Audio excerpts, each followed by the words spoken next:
சங்கீதம் 112:9 என்ன என்பதை கேட்போமா?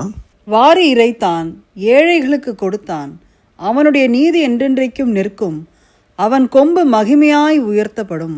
இன்றைக்கு உயர்வை தேடி நாடி ஓடுற எத்தனையோ மக்கள் அங்கே பார்க்கணும். ஆனால் கர்த்தர் யாரை உயர்த்துவாராம்? யாருடைய கொம்பு, அதாவது அவனுடைய வாழ்வில் மேன்மைகள் உண்டாகும் என்று கர்த்தர் சொல்றாருன்னா, வாரி இழைத்தான், ஏழைகளுக்கு கொடுத்தான். இதனுடைய பொருள் என்னன்னா, உண்மையாகவே தான தர்மம் செய்யக்கூடியவர்கள், மனதார செய்யக்கூடியவர்கள். இன்றைக்கி நிறைய பேர் பார்த்திங்கன்னா ஃபோட்டோ எடுத்து அதை போட்டு காமிச்சு அதில் இப்போ பணம் காசு சம்பாதிக்கிற ஒரு கூட்டம் இருக்குது. கவனமாக இருங்க. உண்மையாய் கர்த்தருக்காக பயந்து ஏழை எளிய மக்களுடைய நலனில் அக்கறை காட்டி செய்யக்கூடியவர்கள் விளம்பரத்தை தேட மாட்டாங்க. அதனால் நீங்கள் எப்படிப்பட்ட வகையினர் என்பது கர்த்தருக்கு தெரியும். இந்த வார்த்தையின்படி மனதார செய்கிற உங்களை கர்த்தர் மறக்க மாட்டார்.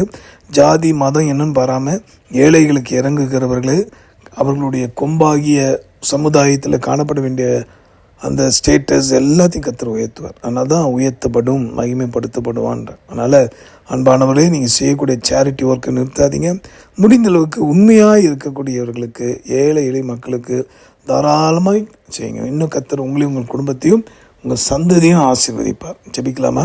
அன்புள்ள ஆண்டவரை கற்றுத்தாரும், நல்ல நிலத்தில் விதைக்கிற அனுபவத்தை தாரும். ஆண்டவரை சோம்பேறிகளை உற்சாகப்படுத்தி விடாதபடி, அதே நேரத்தில் ஏமாற்றி திருடி மற்றவருடைய பணத்தை கொள்ளடிக்கிற பொல்லாதவர்களுக்கு விலக்கி, தேவனே ஞானத்தோடு புத்தியோடு நடந்து ஜெயமெடுக்க எங்களுக்கு உதவி செய்யும். அப்பா, அந்த வார்த்தையின்படி மனதார ஆண்டவர் தேவையானவர்களுக்கு செய்யத்தக்க உணர்வையும் வழிவாசையும் திறந்துடலும். ஆசீர்வதியும் ஜீவாதிபதி இயேசு மூலமாக வேண்டுகிறோம் எங்கள் நல்ல பிதாவே, ஆமென். கர்த்தர் உங்களை உயர்த்துவது உண்மை. தொடர்ந்து நாம் செயல்படுவோம். God bless you. உங்களுக்காக திறப்பில் ஜெபிக்கிற உங்கள் அன்பு சகோதரன் Mani Iyer. God bless you.